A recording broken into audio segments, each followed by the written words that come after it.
Buenas tardes, mis queridos amigos y hermanos.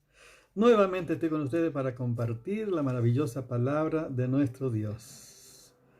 Para mí es una alegría, es un gozo acercarme a la presencia del Señor, sabiendo que tenemos entrada, dice la Biblia, al lugar santísimo por la sangre de Jesucristo que nos limpia de todo pecado. Tenemos esta libertad de acercarnos por la obra de Jesucristo nuestro Señor, por sus méritos. No hay mérito en el hombre, ni en nuestra humanidad, porque estamos destituidos de la gloria de Dios, como hemos compartido. Que el hombre natural, por ejemplo, está separado de la gloria de Dios. Pero también está el hombre carnal, de lo que estamos compartiendo en estos tiempos. Y todo lo que estamos compartiendo tiene que ver con la palabra de Dios para estar preparado para lo que se viene, para las cosas y acontecimientos que van a ocurrir. Estamos ya viviendo los últimos tiempos. Cristo viene a buscar a su amada, a su iglesia. Así que en cualquier momento puede ocurrir el arrebatamiento. Por todo lo que están ocurriendo. Fíjense, ya en Argentina llegó la segunda ola. Así que ya antes tenía solamente 20 personas se podían reunir, creo que van a volver a 10 personas para reunirse nuevamente. Así que esta situación va empeorando, pero qué bueno que nosotros tenemos una esperanza viva en Jesucristo por la resurrección de los muertos. Porque así como Jesucristo resucitó, así también Dios traerá con Jesús a los que murieron en Jesucristo, durmieron en Él. Todo aquello que confían en Jesucristo tienen esta esperanza bienaventurada, esta esperanza gloriosa en Jesucristo. O sea, ya sea que partamos de este mundo o que Él venga a buscarnos, sabemos que vamos a estar siempre con el Señor. Y esta es nuestra esperanza. Por eso todos los acontecimientos que están ocurriendo no nos causan temor, sino al contrario, nos motiva a buscar el rostro de nuestro Dios. Como dice el Salmo 42:1, dice, como el ciervo brama por la corriente de las aguas, así clama por ti, oh Dios, el alma mía. Mi Dios tiene sed, mi alma tiene sed del Dios vivo. Nosotros adoramos al que vive por los siglos y tenemos una relación con Él como el Padre con su Hijo. Y que bueno, yo necesito todos los días, por eso, estar en contacto con nuestro amado Señor. Por eso qué importante lo que estamos compartiendo para vivir una vida en el Espíritu, una vida que glorifica a nuestro Dios. Por eso estamos viendo lo que dice las Escrituras, para que no vivamos en la carne, ¿sí? Porque en las Escrituras hemos aprendido que hay cristianos de años y pueden vivir una vida como niños, carnales, toda su existencia.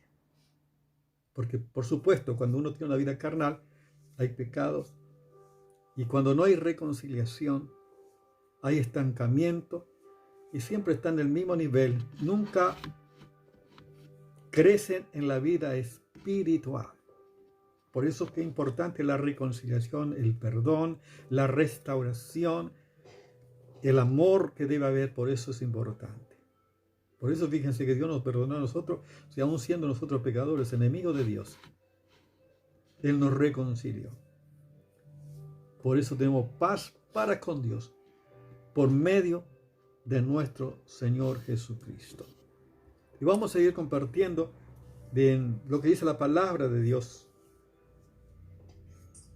en cuanto al hombre carnal. El hombre carnal, como hemos compartido, son todas aquellas personas que recibieron al Señor Jesús en su corazón y que nacieron de nuevo, pero que no crecieron espiritualmente, o que no crecen espiritualmente, a veces por decisión o por imposición, como he compartido. porque uno quiere solamente recibir sin un esfuerzo. Y la vida cristiana es un proceso de un largo camino hasta que vayamos y estemos con el Señor. Es un proceso de toda la vida. Por eso en nuestro interior también hay una lucha entre la carne y el espíritu. Por eso estamos compartiendo esto, para ver a través de la palabra de Dios, para que podamos vivir como agrada a nuestro Dios. Y estamos viendo que las personas, dice la palabra del Señor, porque los que son de la carne piensan en las cosas de la carne. Fíjense lo que dice Romanos capítulo 8, verso 5. Porque los que son de la carne piensan en las cosas de la carne. Piensa en la cosa temporal, cosa pasajera. Piensa, a veces puede estar enfocado solamente en sus proyectos, en sus metas, en sus logros, o en todo lo que pueda lograr por sus propios recursos. Está enfocado, está centralizado en sí mismo. O sea que no depende de Dios, sino piensan en las cosas de la carne. Y como piensan de esa manera, viven también. Porque el ocuparse, dice la palabra, porque el ocuparse de la carne es muerte. Fíjense qué impresión. Porque el ocuparse de la carne es estar en pecado. O sea, estar ocupado solamente, vivir una vida, como hemos compartido anteriormente, donde hay contienda, celo, envidia, está hablando que están en la carne, y el pecado, la consecuencia, siempre es la muerte. Tenemos que saber que con los recursos humanos, aunque hemos recibido al Señor Jesús, yo no puedo vivir la vida cristiana, tratar de vivir la vida cristiana con mi manera de pensar, con mi conocimiento, o con mi experiencia, o los recursos que yo tengo. Yo necesito el recurso de Dios para vivir la voluntad de Dios y poder servir a nuestro Dios de esa manera. Fíjense en lo que Pedro, por ejemplo, Pedro dijo: aunque todo te niegue, yo no te voy a negar. Estaba dispuesto a ir a la cárcel, inclusive a morir por Jesús. Pero llegó el momento en que Jesús le dijo que le iba a negar 3 veces antes que el gallo cantara. Fíjense que Pedro lo negó 3 veces. Porque no depende de los recursos o las buenas intenciones que uno tiene. Si pensamos en la carne y queremos servir en nuestros recursos en la carne, por supuesto, no vamos a estar agradando a nuestro Dios. La Biblia dice con toda seguridad, porque por cuanto los designios de la carne son enemistad contra Dios. Fíjense, porque no se sujetan a la ley de Dios, ni tampoco pueden. O sea que la carne, por su naturaleza pecaminosa, jamás va a agradar a Dios.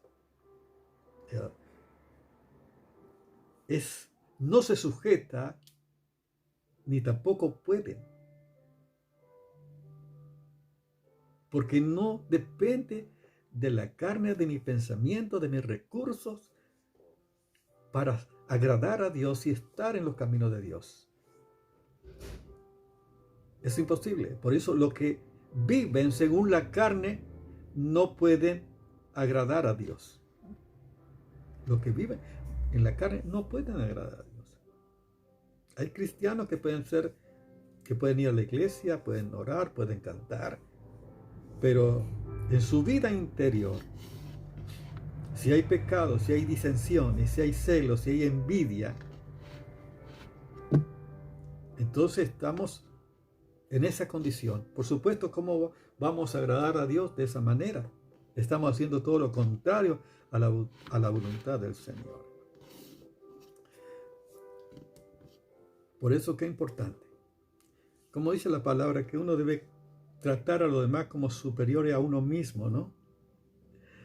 O sea, como dijo el Señor, haya en vosotros este mismo sentir que hubo también en Cristo Jesús.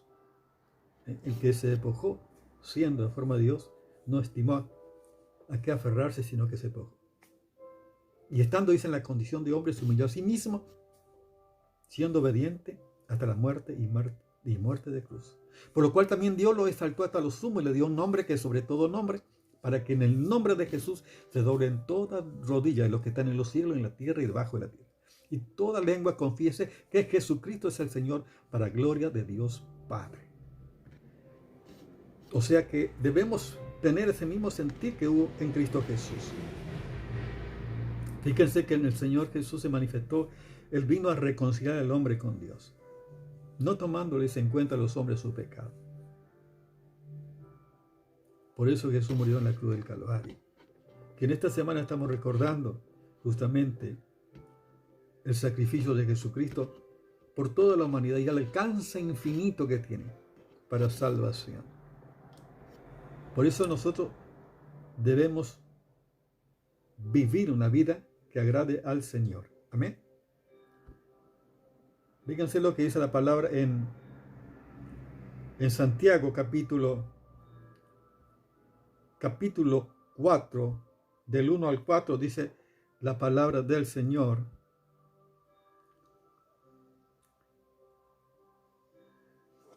¿De dónde vienen las guerras y los pleitos entre vosotros? ¿No es de vuestras pasiones, las cuales combaten en vuestros miembros? Codiciáis y no tenéis, matáis y ardéis de envidia y no podéis alcanzar. Combatís y lucháis, pero no tenéis lo que deseáis, porque no pedís. Pedid y no recibís, porque pedís mal, para gastar en vuestros deleites. Oh alma adúltera, ¿no sabéis que la mitad del mundo es enemistad contra Dios? Cualquiera pues que quiera ser amigo del mundo, se constituye enemigo de Dios. Está hablando, fíjense que el hombre carnal, el niño espiritual, ama las cosas de esta tierra, ama las cosas terrenales, temporales, ama las cosas de este mundo. Está más centrado en las cosas de aquí. Fíjense, por eso dice, ¿de dónde viene la guerra? De la lucha interior, de su propia alma, de su propio ser. Podemos decir que en la vida cristiana que hemos compartido hay dos naturalezas. Está la naturaleza divina, está la naturaleza carnal. Y estas se oponen entre sí para que no hagamos lo que queramos. O sea, vamos a vivir en el espíritu o en la carne. En esa lucha. Pero lamentablemente muchos por falta de conocimiento más se dejan conducir y guiar y vivir en la vida, vivir una vida en la carne. Dice de vuestras pasiones, las cuales combatan en vuestros miembros. Es impresionante. Uno puede decir, ¿cómo es posible que un cristiano pueda tener estos pecados? Vivir en esta situación. Pero por falta a veces de conocimiento de las Escrituras, las personas, los creyentes que no crecen en Cristo y que viven en esta condición y no arreglan su situación de perdón, de reconciliación, de restauración, siempre viven una vida estancada, que siempre están recibiendo los mismos alimentos y viviendo en el mismo estado, sin crecimiento. Porque donde hay pecado está paralizado. Por eso que es importante volver al Señor. Inclusive dice, pedí y no recibí porque pedí mal, para gastar en vuestro deleite. Y siempre pide solamente para satisfacer sus deseos y no está enfocado en la voluntad de Dios. El Primera Juan dice también la palabra del Señor. Capítulo 2, versos 15 al 17, la palabra dice así. Dice, porque todo lo que hay en el mundo, los deseos de la carne, los deseos de los ojos y la vanagloria de la vida, no provienen del Padre, sino del mundo. Y el mundo pasa y sus deseos.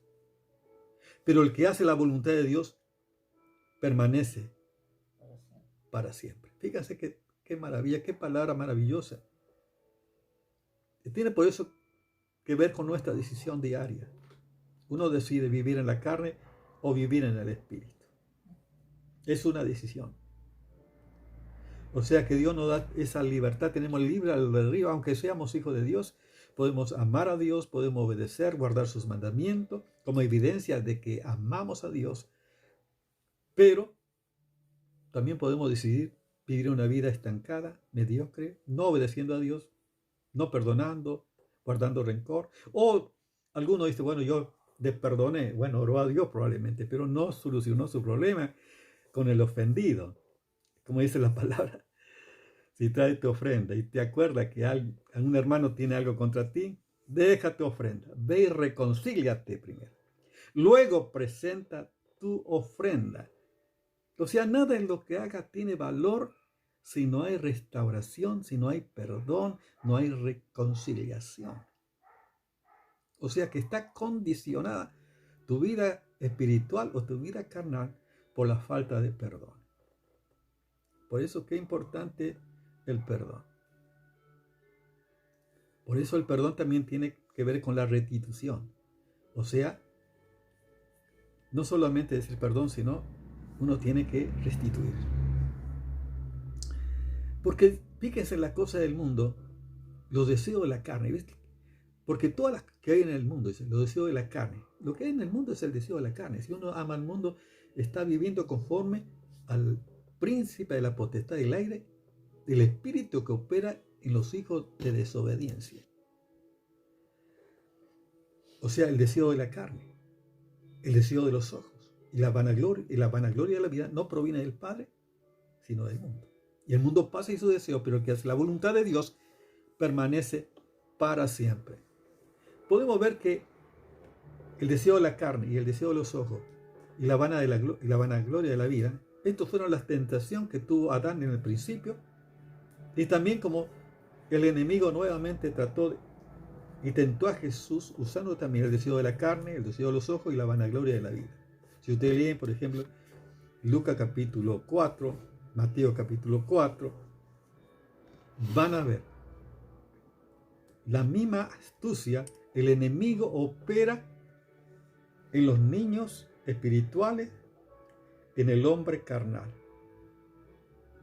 Porque es el deseo justamente que puede ser cristiano de esa estatura y permanecer en ese estado no tendría ningún problema, porque no causa no va a haber conversión, no vas a agradar a Dios ni vas a hacer la voluntad del Señor, estaría estancada. Y el enemigo tiene lugar en la carne. De allí por eso nosotros tenemos que crucificar la carne. Como dice, la palabra nos dice lo que tenemos que hacer. Fíjense, tenemos todo lo que necesitamos en la maravillosa palabra de Dios. Colosenses capítulo 3, si ustedes leen del 1 al 3, dice, si habéis muertos con Cristo, si habéis resucitado con Cristo, buscad las cosas de arriba, donde Cristo está sentado a las diestras del Padre. Poned la mira en las cosas de arriba, no en la de la tierra. ¿Qué pasa? El hombre carnal, el niño espiritual, el que ama este mundo y las cosas temporales de este mundo, pasajeros, terrenales, piensa justamente, su mira no está en las cosas de arriba, sino en las de la tierra. Por eso el consejo de la palabra nos está mostrando dónde debe estar nuestra mira, nuestro objetivo, cuál debe ser. Por supuesto, es más fácil vivir así, sin un compromiso, sin nadie, que me bendiga, recibir, todo estar así sin ningún esfuerzo alguno, todo, la vida fácil, sin ningún esfuerzo. Necesitamos, por eso,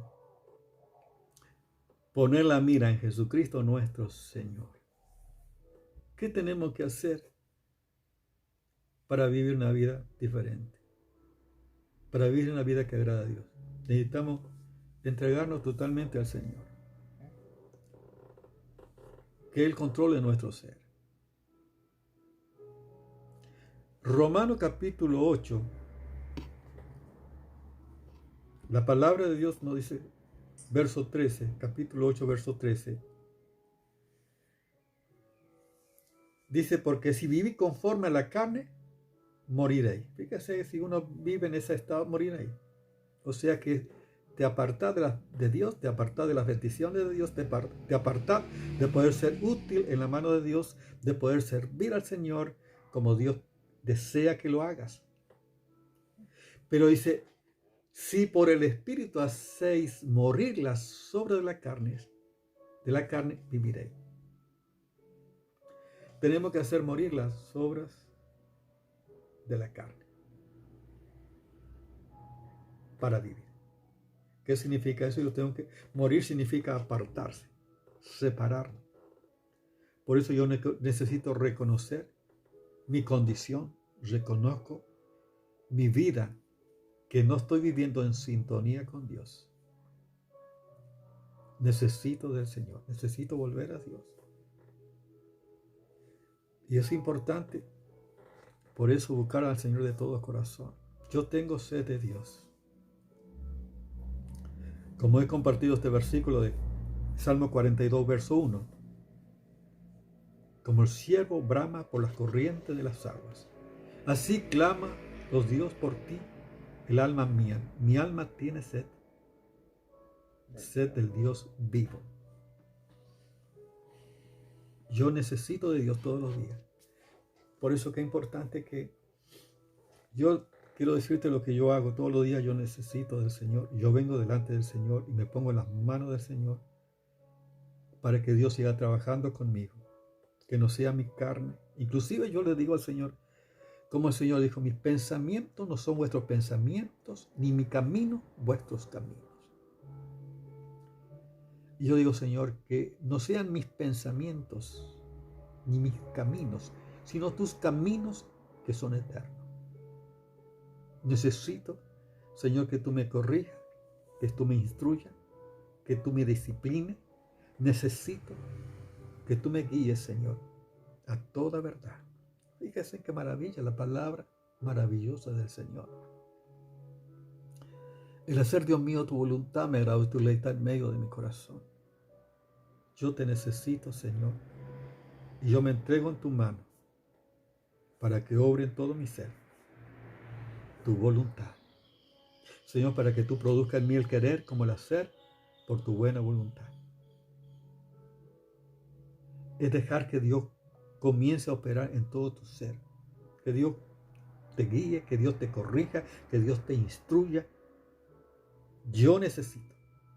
Esto hago todos los días porque yo lo necesito. Y quiero decirte que yo tengo gozo en mi corazón porque tengo la certeza que Dios me guía y que Dios me revela, que Dios me enseña, que Dios me corrige, aún a través de las circunstancias que pueda pasar. Yo sé en quién he creído y sé que es poderoso para guardar mi depósito para aquel día. ¿No quieres tener tú esta seguridad en Cristo? Qué importante que pueda abrir tu corazón y pueda recibirlo como tu Señor y Salvador. Ora conmigo de esta manera. Señor Jesús, yo te doy gracias por tu obra en la cruz del Calvario. Señor, en esta semana estamos recordando lo que tú hiciste para salvarme. Tú moriste en la cruz del Calvario. Y gracias, Señor, por tu sangre. Señor, que me redime, que me rescata. Y perdona mis pecados. Yo te doy gracias, Señor, en tu nombre. Y Padre, yo te ruego que bendiga a cada uno de mis hermanos en este tiempo, Señor, que tú estés obrando, Señor. Gracias, Padre, porque tenemos la certeza de tu palabra y de tus promesas, Señor. Tú dijiste, yo estaré con vosotros siempre hasta el fin del mundo. Gracias, Señor, porque es una realidad que tú estás con cada uno de tus amados. Yo te ruego que bendiga a tus hijos en este tiempo, Señor. por todas las circunstancias que están pasando, por sus necesidades y enfermedad. Yo te ruego que ponga tu mano allí, Señor, y aún a través de estas circunstancias, ellos puedan buscar tu rostro y puedan crecer y puedan ver que todo está bajo tu control. Padre, yo te alabo y te doy gracias en el nombre de Jesús. Amén. Dios te bendice.